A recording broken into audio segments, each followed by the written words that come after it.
February 20th, 1954, Palm Springs, California. The President of the United States sits down to dinner at Smoke Tree Ranch.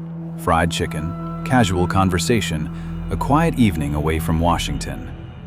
And then, he vanishes. For 12 hours, Dwight D. Eisenhower, the Supreme Commander who liberated Europe, the man with his finger on the nuclear button, is completely unreachable. No Secret Service log, no phone contact, no record of his whereabouts. The most powerful man on Earth simply disappears. The panic is immediate. The Associated Press, unable to locate the president, transmits an emergency bulletin to newsrooms across America. President Eisenhower has died tonight of a heart attack at Palm Springs. The wire is retracted within minutes, labeled a regrettable error. But wire services don't report the death of a sitting president on a guess. The official explanation, when it finally arrives, a chipped tooth, a late-night trip to the dentist. But what if the dentist story is the lie, and the truth is something no government on Earth wants you to know? What you're about to hear comes from ex-intelligence operatives, military engineers, and declassified fragments that were never supposed to see daylight. And it begins with a single question. What did Eisenhower sign that night? And with whom? Let's start with what we're told. The White House narrative is clean and simple. Eisenhower was vacationing in Palm Springs to escape the Washington winter. During dinner, he bit down on a piece of fried chicken and cracked a porcelain crown. His staff arranged an emergency visit to a local dentist, Dr. Francis A. Purcell. The president was treated, returned to his quarters, and appeared the following morning, Sunday, February 21st, at a church service in Los Angeles. Healthy. End of story. For decades, that's where the historical record stopped. A footnote, a dental mishap. But context matters, and in February 1954, the context was anything but casual. This was the razor's edge of the Cold War. The Soviet Union had detonated its first hydrogen bomb just 5 months earlier. Senator McCarthy's anti-communist hearings were tearing Washington apart. The Korean War had barely ended. And Eisenhower, a 5-star general, the architect of D-Day, was not a man who scheduled emergency vacations over a cracked tooth. Especially not when he just returned from a quail hunting trip in Georgia the week before. 2 sudden getaways back-to-back? That wasn't Eisenhower's style. That was a cover itinerary. Now let's look at what the official story can't explain. The Eisenhower Presidential Library maintains meticulous health records. Every cold, every prescription, every routine physical. But when researchers search for dental records from February 1954, there's nothing. No chart, no treatment notes, no invoice. The visit that supposedly happened simply doesn't exist in the archive. It gets worse. Dr. Purcell's widow, years later, stated publicly that her husband never performed dental work on the president that night. He died without leaving a single note about what should have been the most significant professional moment of his career. And then there's the Associated Press Bulletin. News agencies operate under ironclad protocols. You do not, under any circumstances, report the death of a sitting U.S. president without absolute confirmation. The fact that AP transmitted that wire means something extraordinary was happening at Palm Springs. The press corps on the ground sensed it. They couldn't reach the president. They couldn't reach his staff. The information vacuum was so total, so alarming, that trained journalists defaulted to the worst scenario they could imagine. Because the truth was beyond their imagination. So if the dental chair is a fabrication, where was the president? The distance from Palm Springs to Edwards Air Force Base, formerly Muroc Army Airfield, is roughly 90 miles. A helicopter or motorcade could cover it within the window of Eisenhower's disappearance. And according to multiple intelligence sources who came forward independently across different decades from different branches of the military, the answer converges on one location: Edwards Air Force Base, under highest level security lockdown. On the night of February 20th, 1954, not for a dental appointment, for a meeting that would change the trajectory of the human species. The accounts come from men who had no reason to coordinate a lie, and every reason to stay silent. William Cooper served in naval intelligence. He claimed to have reviewed classified briefing documents describing what happened inside Edwards that night. Phil Schneider was a geological engineer with high-level security clearance. Colonel Philip Corso held a desk in the Pentagon's Foreign Technology Division. Different branches, different eras, different motivations. But their testimonies align on a detail that no fiction writer would bother inventing. Eisenhower didn't meet one group that night. He met two, and he had to choose. The first contact, according to these sources, was with a species described as Nordics, tall beings, blonde hair, blue eyes, strikingly human in appearance. Their demeanor was described as calm, even benevolent, and their offer was remarkable: spiritual guidance, peaceful technological evolution, a path toward what they called higher consciousness for the human race. But their condition was absolute. The United States must dismantle its nuclear arsenal, completely, unilaterally. Imagine that room. A five-star general who fought across North Africa in Normandy. A president staring down the Soviet threat every morning in his intelligence briefings. And an alien delegation asking him to strip America of its only deterrent against annihilation. In the logic of 1954, it wasn't an offer. It was a death sentence. Eisenhower refused. And then the second group arrived. They were different. Small in stature, gray skin, oversized craniums, enormous dark eyes. No warmth, no talk of spiritual evolution. They understood something the Nordics apparently didn't: the language of power, of leverage, of mutual benefit. Their offer was precise: advanced technology that would leapfrog American military capability by generations. Anti-gravity propulsion, directed energy weapons, material science that didn't exist in any terrestrial laboratory. In exchange, they wanted something that seemed, on the surface, almost trivial: permission to abduct a small, controlled number of human beings for medical examination and genetic monitoring. Subjects would be returned unharmed, memories erased. A full list of abductees provided to an oversight committee on a regular basis. To a military mind weighing Soviet bombers against alien technology, the calculus was clear. Eisenhower signed. The agreement would come to be known as the Greada Treaty. Take a moment with that. A sitting president in a room with non-human intelligence, signing away biological access to American citizens, without a vote, without public knowledge, without constitutional authority.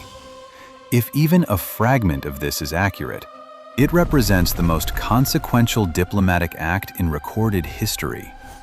And it happened in absolute secrecy. A secret of this magnitude requires infrastructure, not just classification stamps and redacted documents, but an entirely parallel government designed to keep the truth buried beneath layers so deep that even presidents who followed Eisenhower might not penetrate them. According to the whistleblower record, that infrastructure already had a name: Majestic 12. Also referred to as MJ-12, Majestic 12, or Majority 12, this group allegedly operated outside the U.S. Constitution, above congressional oversight, and beyond the reach of any elected official. Its reported membership reads like a who's who of mid-century American power. Nelson Rockefeller, the financial architect of what researchers call black projects, funneling money through channels no auditor could trace. Allen Dulles, director of the CIA, the man who ensured the intelligence community fell in line, and a cadre of elite scientists, Dr. Vannevar Bush, Dr. Detlev Bronk, tasked with decoding alien biology and engineering. Funding, according to Cooper's testimony, came through black budgets, deliberately shielded from congressional appropriations. Some researchers have alleged these budgets were supplemented by illicit revenue streams, including narcotics trafficking, to maintain total financial independence from democratic oversight. In 1984, television producer Jamie Chandray received a roll of undeveloped film in his mailbox containing what appeared to be a 1952 briefing document for President-elect Eisenhower outlining MJ-12's existence and mission. The FBI examined the documents. Their official verdict: bogus. But the debate over their authenticity has never been conclusively resolved, and the FBI's dismissal only deepened suspicion among researchers.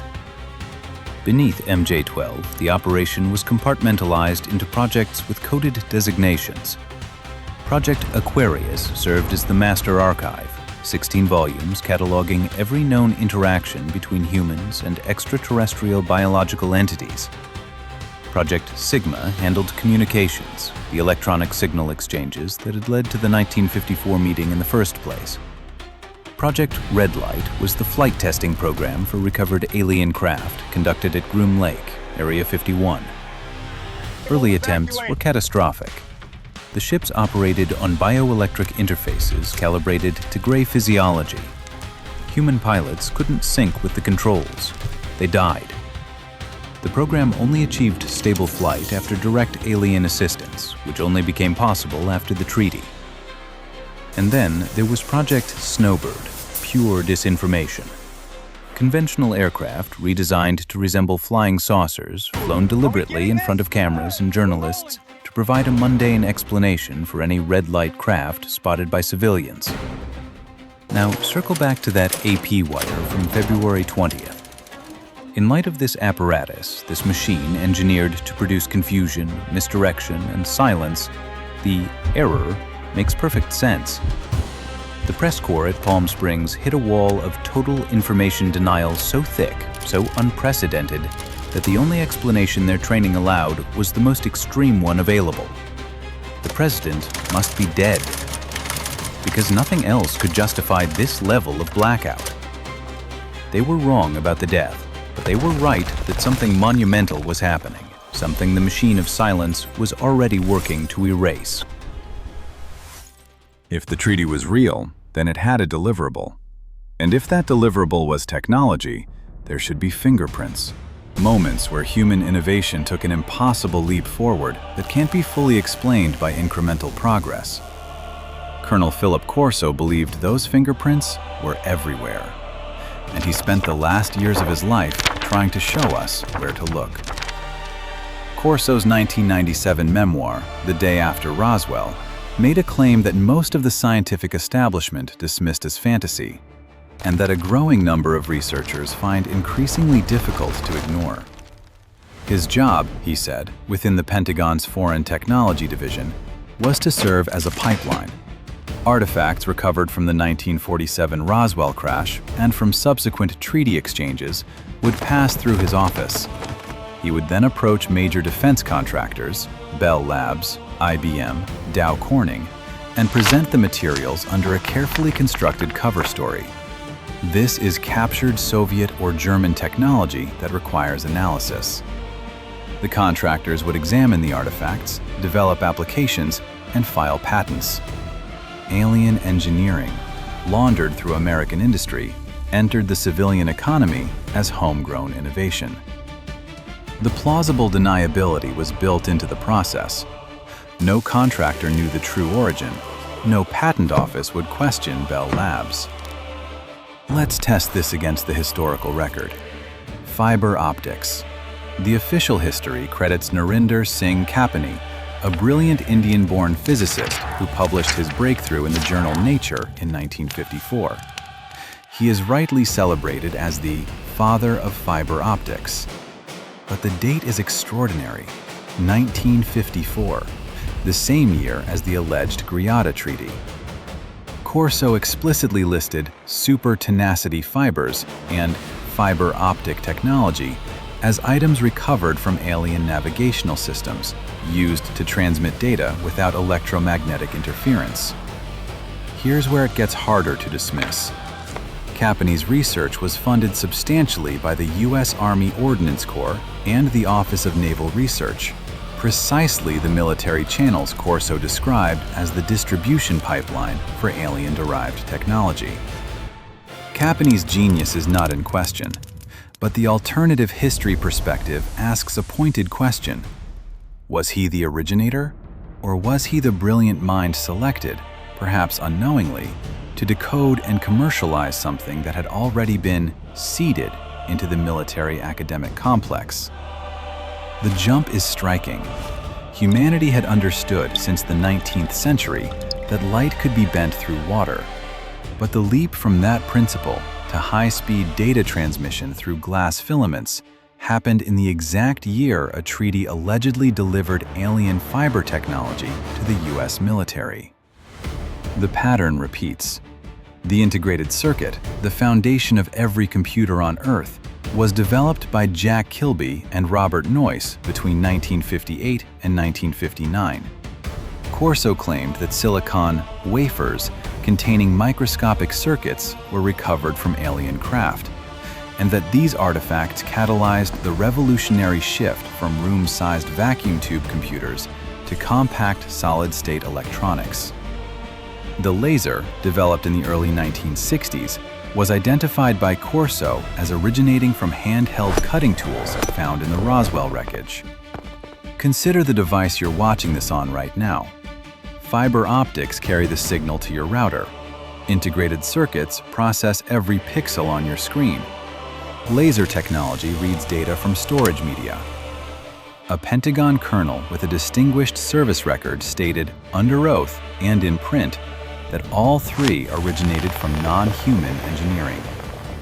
The technology trail leads from Edwards Air Force Base to the Pentagon's Foreign Technology Division, to defense contractors, to the consumer products in your pocket. And it all begins in 1954. Technology was the reward. But every treaty has a cost. And the cost of the Greada Treaty, according to those who claim to know its terms, was measured in human bodies. It took less than a year for the arrangement to fall apart. By 1955, according to Cooper and corroborating intelligence sources, the Eisenhower administration realized they'd been deceived. The abductions weren't limited or controlled. They were escalating, far beyond the agreed quotas. The lists of abductees provided to MJ-12 were incomplete at best, fabricated at worst.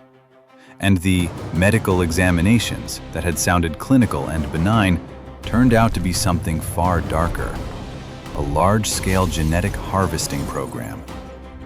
The Greys, it was reported, were a dying species, genetically deteriorating, incapable of sexual reproduction.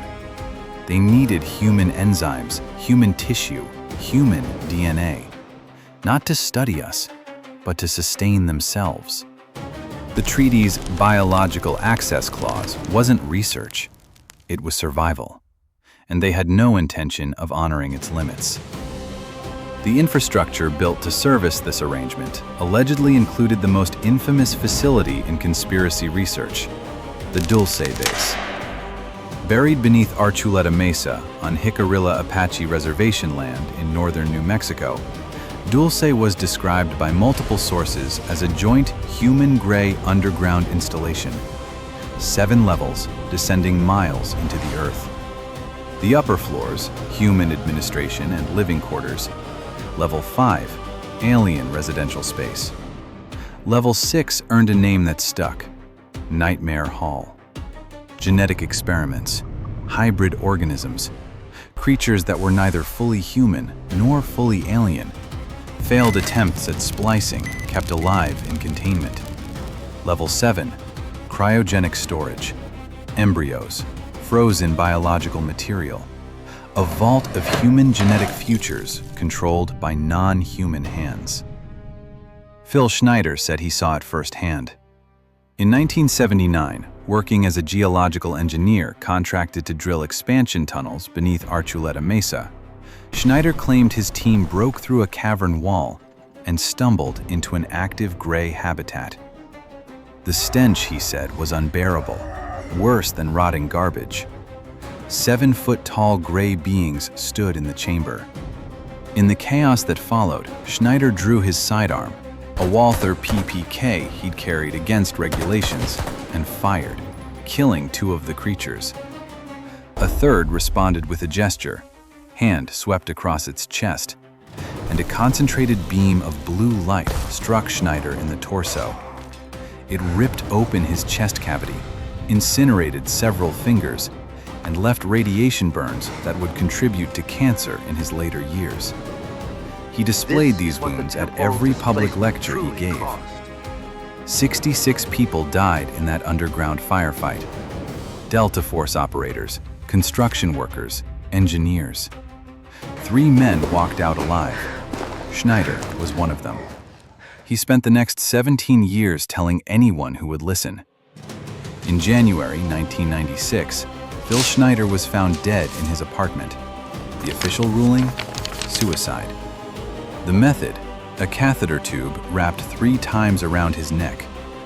For a man missing fingers, with severely limited shoulder mobility from his injuries, the physical act of self-strangulation by rubber tubing is, to put it clinically, extremely difficult to reconcile. Meanwhile, on the surface, the evidence kept appearing. Throughout the 1970s and beyond, thousands of cattle across the American Southwest were found dead under conditions that defied natural explanation. Completely drained of blood, yet no blood at the scene. Specific organs surgically removed: eyes, tongues, reproductive organs, lymph nodes, rectal tissue. The incisions showed characteristics consistent with laser or thermal cutting, cauterized edges, precision no predator could achieve. No footprints, no tire tracks. Even in fresh snow, nothing. As if the animals had been lifted from above and returned. Investigations by the National Institute for Discovery Science found abnormal radiation levels in tissue samples from mutilation sites in New Mexico.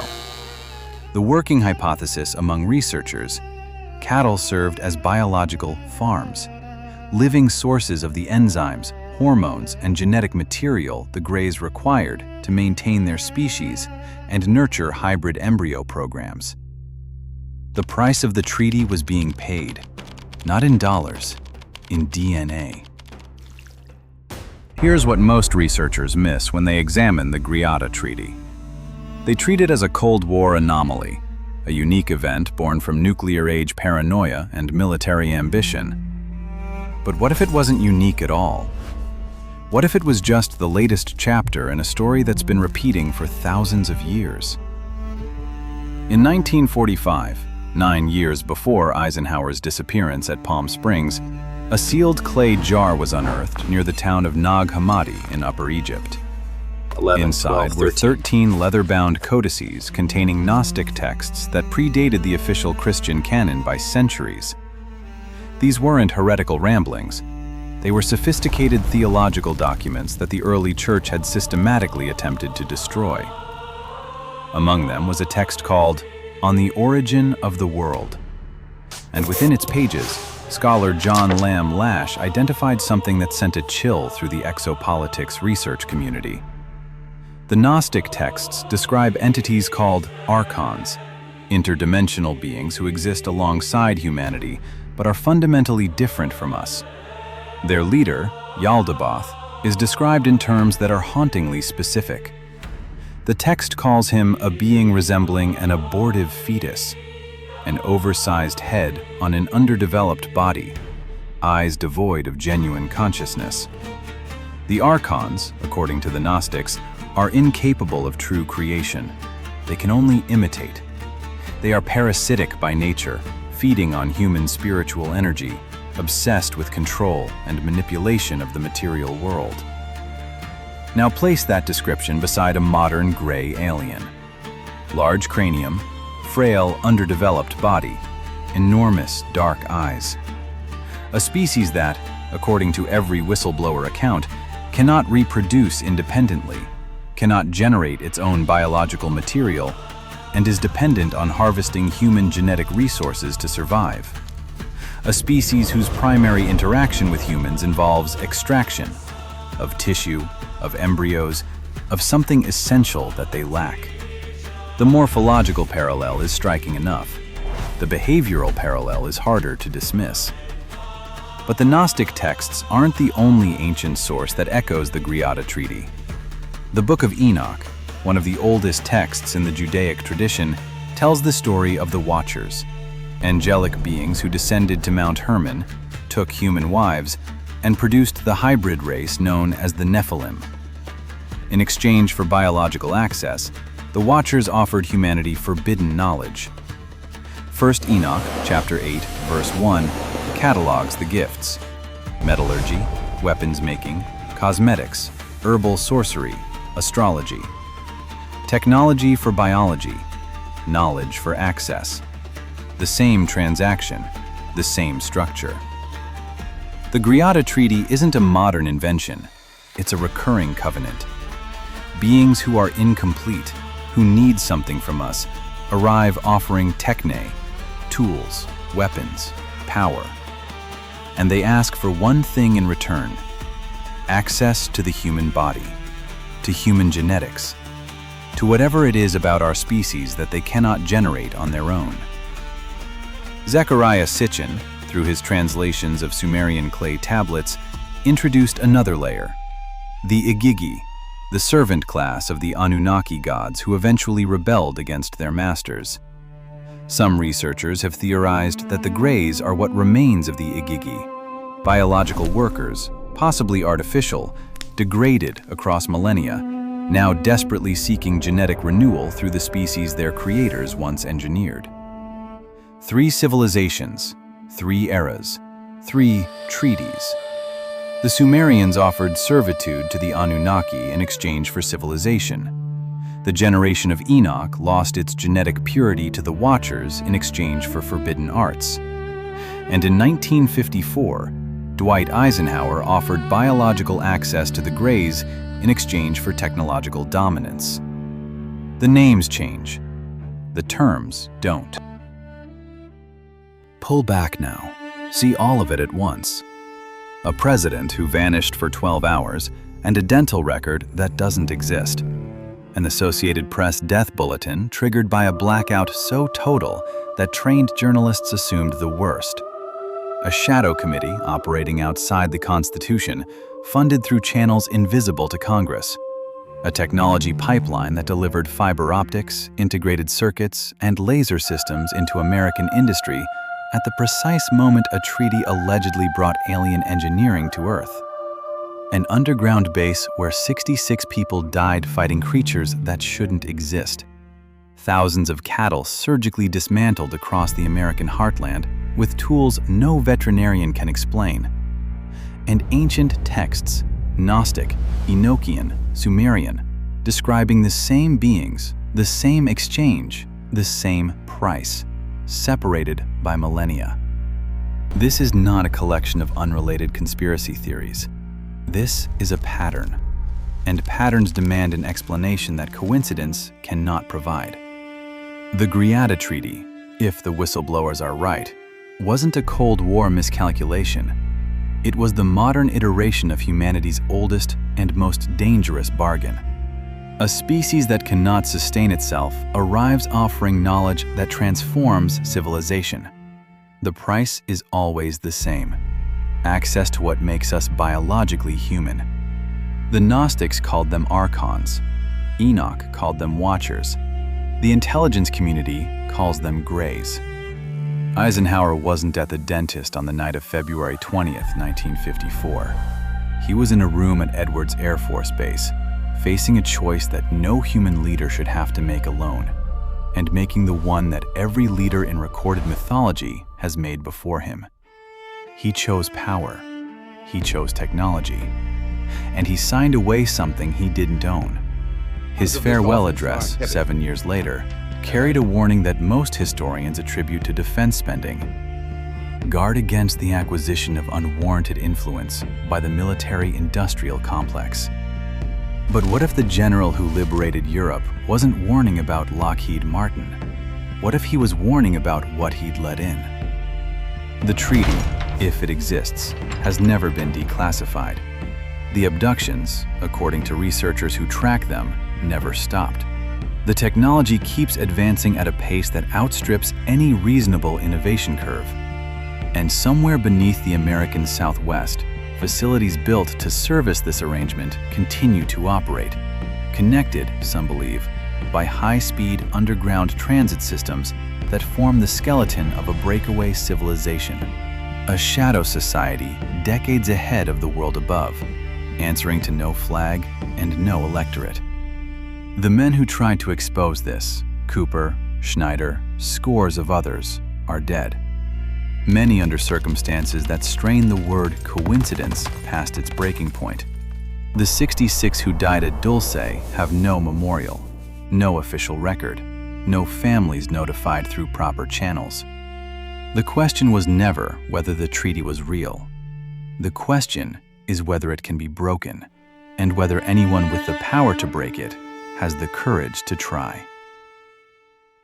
What we've traced tonight is a single thread that runs from Sumerian clay tablets to a classified airbase in the California desert. Missing records, silenced witnesses, a technological explosion that arrived exactly when a treaty allegedly delivered alien engineering into human hands. And beneath it all, an exchange so old that the ancients carved it into stone and wrote it into scripture. Beings from above, offering knowledge, demanding access to what lives inside us. The full terms of the Greada Treaty have never seen daylight. The underground facilities remain sealed, and the question of who truly manages this relationship, elected leaders or a shadow structure that transcends any single government, has never been answered.